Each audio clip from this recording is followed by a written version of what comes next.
of your FICO. 760 and up, you know that's life goals. If your credit too low, walking on a tightrope. So yo, credit up, get your credit up. Credit up, get your credit up. Credit up.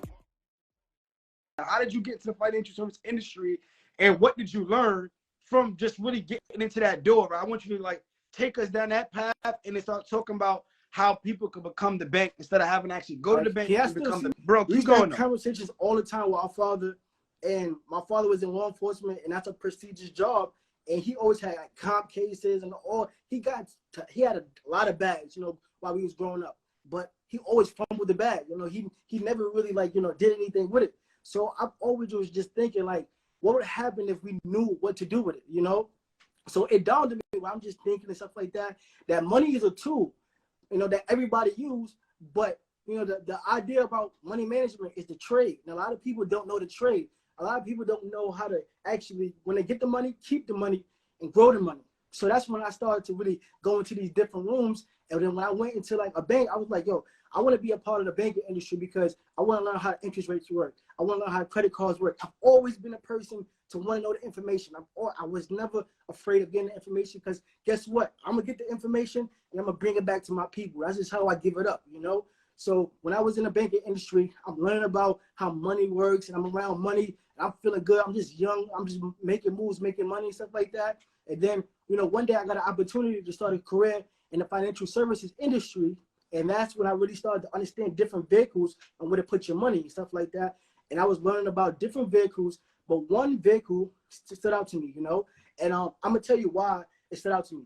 Because I'm going to be real with y'all again. So when my grandmother died when I was 14 years old, right? And my grandmother is like Big Mama. So if anybody got a Big Mama in their family, I need y'all to drop Big Mama because that's who my grandmother was. So if anybody got an OG in their family, pay homage and drop Big Mama. Yo, so listen. So my grandmother was like the OG. Anytime you have a holiday or anytime there was an event, you would go to my grandmother's house and stuff like that. Even if, you know, the neighborhood, she would like, you know, open her doors to the neighborhood. It'd be strangers on the couch, you know, that we don't even know. But that's somehow, some way, our cousin in some way. And we knew that wasn't our cousin. That's just how my grandmother gave it up, right? So she was so loved, but when she died, we had no money to bury her. And also, we had no money to even give her a tombstone.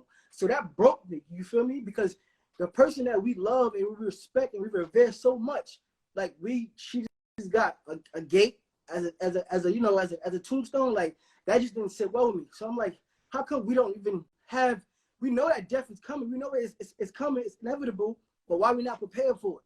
And those questions would really just, you know, get me mad. So I decided to make a difference and go into the space of, life insurance. So I'm studying about life insurance and figuring it out.